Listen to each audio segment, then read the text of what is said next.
우리가 함께 나눌 말씀 로마서 15장 1절부터 13절까지의 말씀입니다.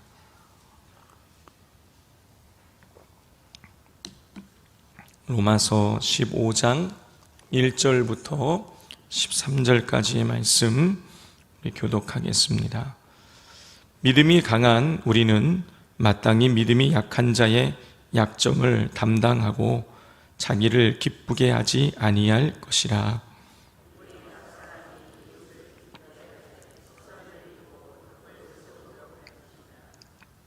그리스도께서도 자기를 기쁘게 하지 아니하셨나니 기록된 바 주를 비방하는 자들의 비방이 내게 미쳤나이다 함과 같으니라.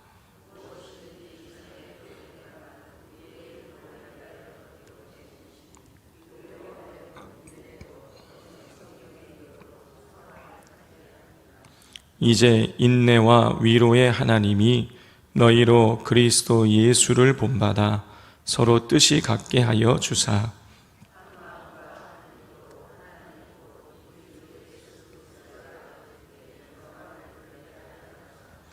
그러므로 그리스도께서 우리를 받아 하나님께 영광을 돌리심과 같이 너희도 서로 받으라.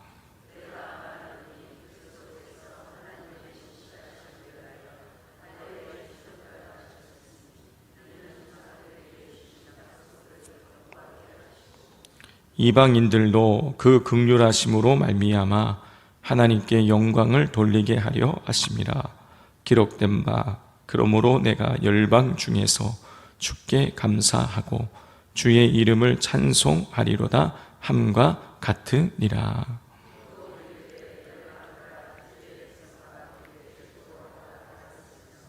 또 모든 열방들아 주를 찬양하며 모든 백성들아 그를 찬송하라 하였으며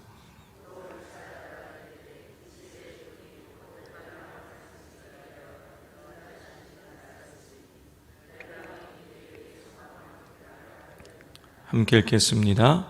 소망의 하나님이 모든 기쁨과 평강을 믿음 안에서 너희에게 충만하게 하사 성령의 능력으로 소망이 넘치게 하시기를 원하노라. 아멘. 로마서는 바울이 로마 교회에 보낸 편지지요. 로마는 그 당시에 가장 전 세계적으로 큰 도시였습니다. 로마 제국이라는 제국의 수도였기 때문에 아시아 사람, 아프리카 사람, 중동 사람, 유럽 사람이 다 같이 모여서 섞여서 살았죠. 당연히 로마 교회 내에도 여러 인종의 사람들이 섞여 살았습니다. 유대인들 뿐만이 아니라 이방인들도 로마 교회 내에 많이 존재하고 있었던 것이죠. 자, 그렇다 보니 자연적으로 로마 교회 내에는 문화적인 충돌이 있었습니다. 유대인들은 핏째 고기를 먹지 않았지만 예를 들자면 또 이방인들은 피가 있는 고기도 먹은 것이에요. 또 로마 황제에게 바쳐진 그 음식을 꺼리낌 없이 먹는 사람들도 있었지만 황제에게 바쳐진 것은 또 먹지 않는 사람들도 있었던 것이죠. 자, 이렇게 문화적인 차이로 어떤 또 신앙적인 차이로 인해서 로마 교회 내에는 끊임없이 이 갈등과 충돌이 존재했던 것입니다. 바울은 특별히 이런 문제에 관해서 로마서 14장에서 다루었습니다. 유대인 성도들에게는 이방인 성도들이 율법에 금지된 음식을 먹는 것을 용납해 주어라. 또 이방인 성도들에게는 유대인 형도들이 음식 먹는 문제 때문에 시험에 빠지지 않도록 너희가 또 배려를 해 주어야 된다 라고 가르쳤어요. 자, 오늘 본문에서 바울은 지금까지 이야기한 것을 요약하면서 서로 배려하고 용납하는 삶의 모습으로 살아가야 된다라는 것을 예수님을 통해서 다시 한번 정리를 해주고 있습니다. 첫 번째로 바울은 예수님처럼 이웃을 기쁘게 하는 삶을 살라고 권면합니다. 자, 바울은 1절에서 믿음이 강한 우리에게 약한 자의 약점을 담당하고 자기를 기쁘게 하지 말라고 권면해요. 자, 문맥상 믿음이 강한 사람은 이방인의 문화를 이해하고 용납해 줄 수 있는 유대인이나 또 유대인이 꺼리끼는 것을 기꺼이 포기할 줄 아는 이방인을 의미하는 것이에요. 바울은 2절에서 직접적으로 믿음이 강한 사람이 어떤 사람인지를 이렇게 언급합니다. 우리 2절을 같이 한번 읽겠습니다.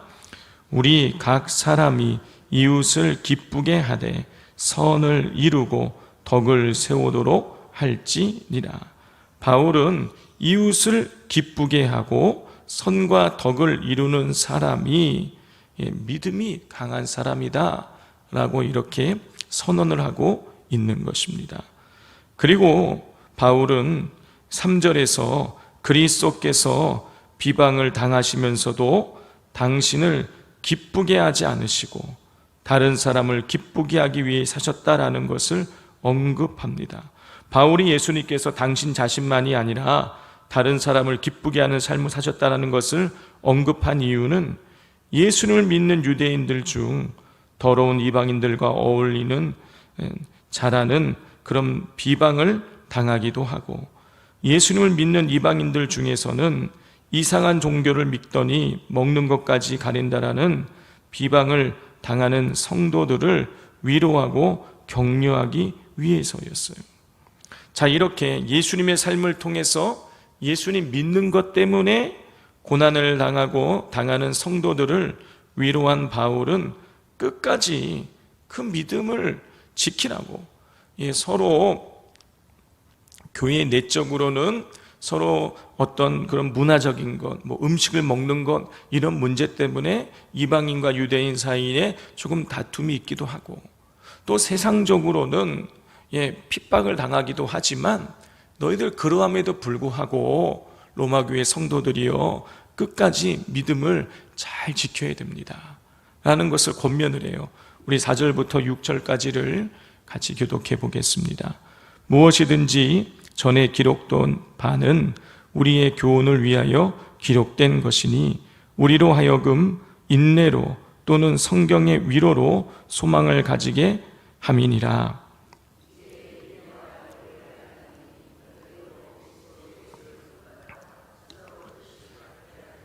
함께 읽겠습니다. 한 마음과 한 입으로 하나님 곧 우리 주 예수 그리스도의 아버지께 영광을 돌리게 하려 하노라. 바울은 성경의 기록들이 신자들에게 인내와 위로를 주어 소망을 갖게 한다고 말하면서 그 성경의 기록들, 그 말씀을 주신 하나님이 성도들을 이끄셔서 예수님을 본받아 하나 되고 하나님께 영광을 돌리게 하실 것이라고 축복을 하고 있는 것입니다. 성도 여러분, 초대교회 때부터 그리스도인들은 신앙 때문에 포기하거나 참아야 될 것들이 많이 있었습니다.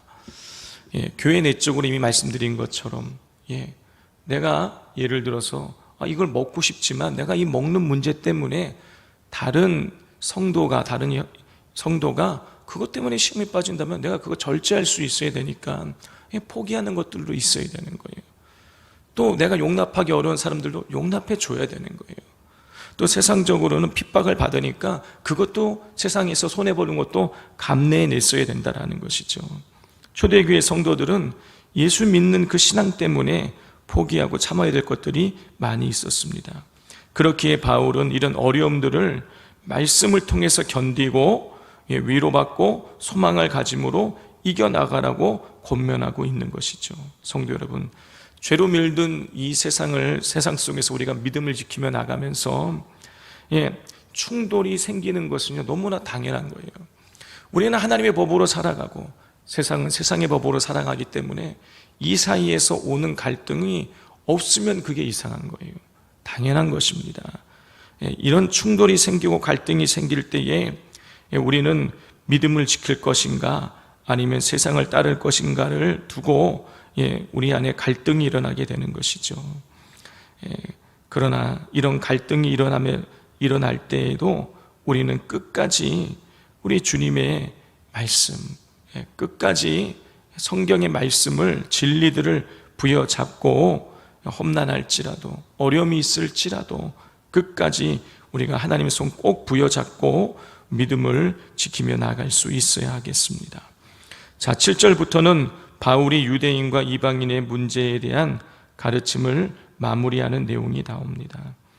바울은 다메섹 도상에서 예수님 만나고 난 이후에 이방인들을 위한 선교사로 헌신하게 되죠. 자, 그는 유대인과 이방인 사이에 이 벽을 무너뜨리기 위해서 엄청나게 노력을 많이 했어요. 자, 바울이 그처럼 헌신한 이유들이 나옵니다. 그 첫 번째 이유는 예수님이 그렇게 하셨기 때문이라는 거예요. 자, 7절부터 9절까지를 교독해 보겠습니다. 그러므로 그리스도께서 우리를 받아 하나님께 영광을 돌리심과 같이 너희로 서로 받으라.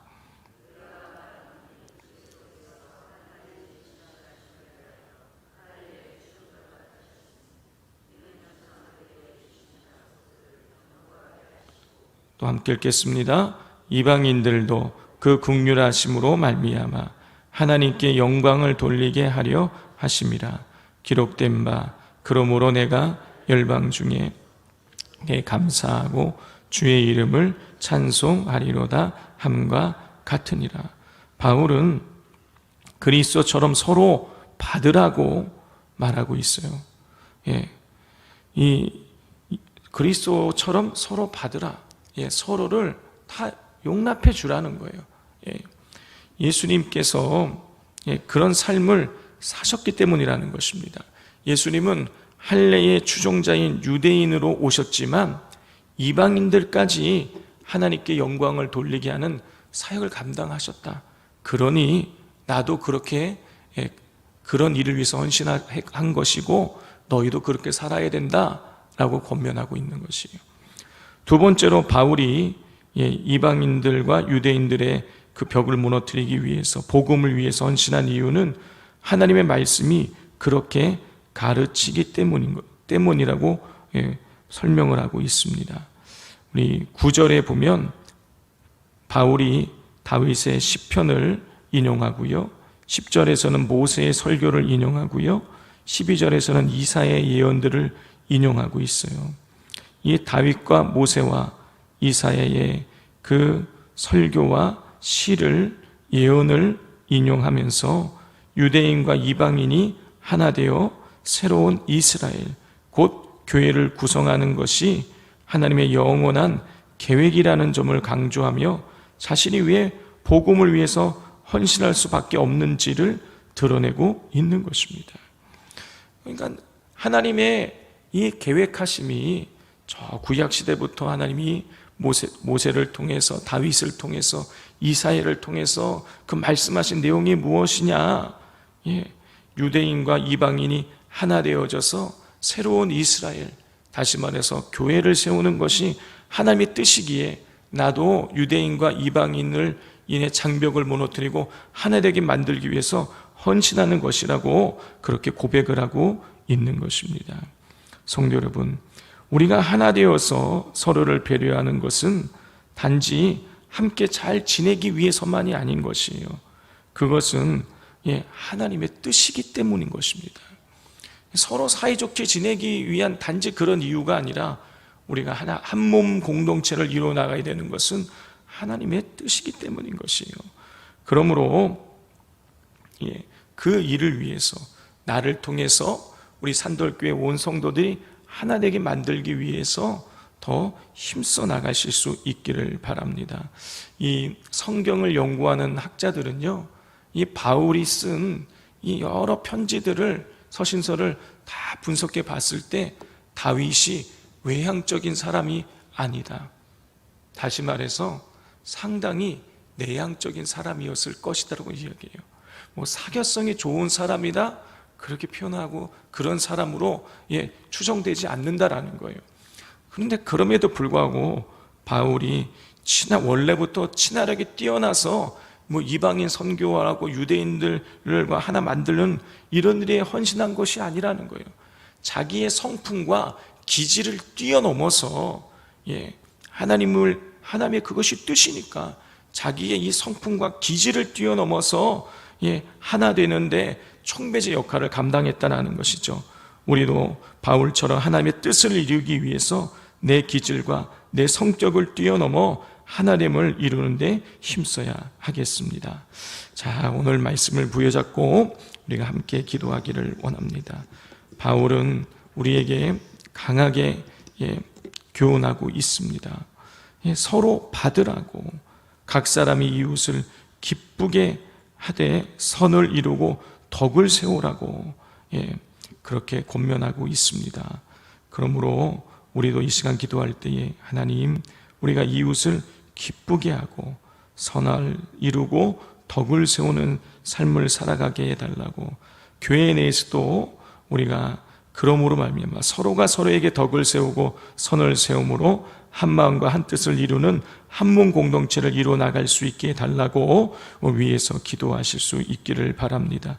또 거문도 선교가 하나님의 은혜 속에서 선교팀들이 기도로 무장하고 일어나서 하나님의 일들을 이루어 나갈 수 있게 해달라고 위에서 기도하시고, 바다를 잔잔케 해달라고, 또 교회 학교의 여름 사역을 위하여서 주여 부르짖고 기도하겠습니다. 주여 삼창하고 기도하겠습니다. 주여, 주여, 주여.